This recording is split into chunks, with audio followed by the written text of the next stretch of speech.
ಸರ್ಕಾರ ಲೆವೆಲ್ ಇದೆ. ನಾನು ಕೂಡ ಸಂಬಂಧಪಟ್ಟ ಮಂತ್ರಿಗಳಿಗೆ ಮಾತಾಡ್ತೇವೆ ಅಂತ ಶಾಸಕರ ಬಸವರಾಜ ಶಿವಣ್ಣರನ್ನು ಹೇಳಿದ್ದಾರೆ. ಆದರೆ ಅವ್ರು ಇವತ್ತು ಆ ಥರ ವಿಚಾರಗಳಿದ್ದರೆ ಇವತ್ತು ಮೀಟಿಂಗ್ ಬರ್ತಿರಲಿಲ್ಲ. ಅವ್ರ ಮಗ ಬರ್ತಿರಲಿಲ್ಲ. ಅವ್ನು ಬಂದು ಅವನೇ ಹೇಳಿದ ದುಡ್ಡು ಕೊಡ್ತೇನೆ ರೀ ಅಂತ ಹೇಳಿದ. ಆ ಥರ ವಿಚಾರಗಳಿಲ್ಲ ಅವರಿಗೆ.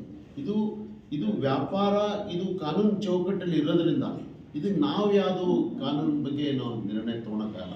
ಈಗ ನಮ್ಮ ಗೌರವ ಕಾರ್ಯದರ್ಶಿ ಹೇಳಿದ ಪ್ರಕಾರ ಪ್ರೂವ್ ಆದ ನಂತರ ಮತ್ತೆ ಮೀಟಿಂಗ್ ಸೇರಿ ನಾವು ಏನು ನಿರ್ಧಾರ ತಗೋಬೇಕು ತಮ್ಮ ಗಮನಿಸ್ತಾರೆ.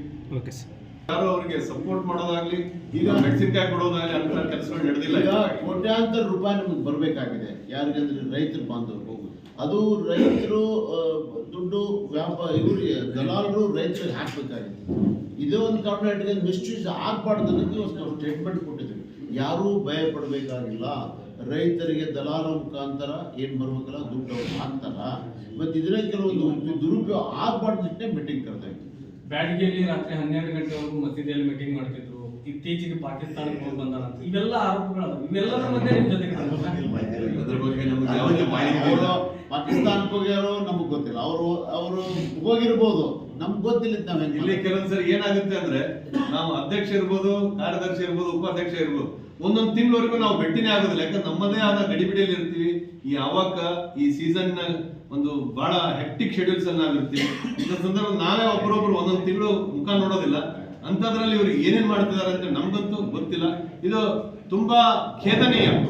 ಈ ರೀತಿಯ ಕೂಗನ್ನ ಕೂಗಿರೋದು, ಭಾರತ ದೇಶದ ಬಗ್ಗೆ ಈ ತರ ಕೂಗಿರೋದು ನಮ್ಗೆಲ್ಲರೂ ಕೂಡ ಬಹಳ ಆತಂಕಕಾರಿ. ಆತ ವ್ಯಾಪಾರಸ್ಥ, ಬ್ಯಾಡಗಿ ವ್ಯಾಪಾರಸ್ಥ ಅನ್ನೋದು ಒಂದನ್ನ ಬಿಟ್ರೆ ಇನ್ನೆಲ್ಲೂ ನಾವು ಅದನ್ನ ಬೇರೆ ರೀತಿಯಲ್ಲಿ ಒಪ್ಕೊಳ್ಳೋದಿಲ್ಲ. ಒಬ್ಬ ಭಾರತೀಯನಾಗಿ ಯಾರು ಕೂಡ ಇದನ್ನ ಒಪ್ಕೊಳ್ಳೋದಿಲ್ಲ. ಅದನ್ನ ನಾವು ಖಂಡಿಸ್ತಾ ಇದ್ದೇವೆ. ಸರ್, ಯಾವುದೋ ಒಬ್ಬ ಅಧಿಕಾರಿ ಆಲ್ರೆಡಿ ನಿರ್ಬಂಧನೆ ಆಗ್ಬಿಟ್ಟಿದೆ. ಯಾರು ಅದನ್ನ ಒಂದು ತುಂಗು ಮೆಣಸಿನಕಾಯಿ ಯಾರೋ ಆ ದಿನದಿಂದಲೇ ನಾವ್ ಯಾರು ಕೊಟ್ಟಿಲ್ಲ, ಅವರು ಕೇಳೋಕ್ ಬಂದಿಲ್ಲ, ದಂಡ ಹಾಕಕ್ಕೂ ಬಂದಿಲ್ಲ, ಕೊಡೋದಿಲ್ಲ. ಸದ್ಯಕ್ಕಂತ ಆ ನಿರ್ಣಯ ನಮ್ಮಲ್ಲಿ ಇಲ್ಲ. ಕೋರ್ಟ್ ನಿರ್ಣಯ ಆಗುವವರೆಗೂ ನಾವು ನಿರ್ಬಂಧ ಹಾಕಿಬಿಟ್ಟಿದ್ದೀವಿ. ಅವರು ಬಂದಿಲ್ಲ.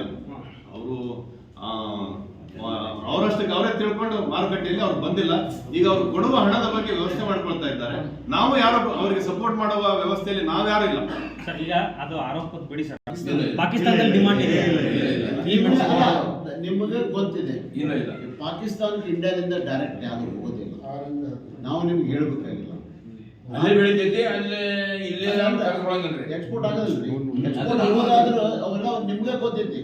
ಗಡಿ ಭಾಗದ ನಿರ್ಬಂಧ ಹಾಕಿ ಒಂದು ಪದಾರ್ಥ ಕೊಟ್ಟರೆ ಒಂದು ಪದಾರ್ಥ ಆ ಕಡೆಯಿಂದ ಬರೋದು, ಅದು ಕೂಡ ಬಂದಾಗಿದೆ. ವಾಘಾ ಬಾರ್ಡರ್ ಅಲ್ಲಿ ಯಾವುದೇ ಮಾಲು ಹೋಗ್ತಾ ಇಲ್ಲ. ನಾವು ನಿಮ್ಗೆ ಹೇಳ್ಬೇಕಾಗಿಲ್ಲ. ನಮ್ಗಿಂತ ಹೆಚ್ಚಿಗೆ ನಿಮಗೆ ಮಾಧ್ಯಮ ಕೇವಲ ಸ್ಪಷ್ಟವಾಗಿ ಹೇಳ್ರಿ. ಈಗ ಕೋರ್ಟ್ ನಿರ್ಣಯ ಆಗಲಿವರೆಗೂ ಅವ್ರು ಯಾವುದೇ ರೀತಿಯಾದಂತ ವ್ಯಾಪಾರ ವಹಿವಾಟಕ್ಕೆ ನೀವು ನಿರ್ಬಂಧ ಹಾಕಿಬಿಟ್ಟಿವಿ. ಅದನ್ನೇ ಹಾಗೆ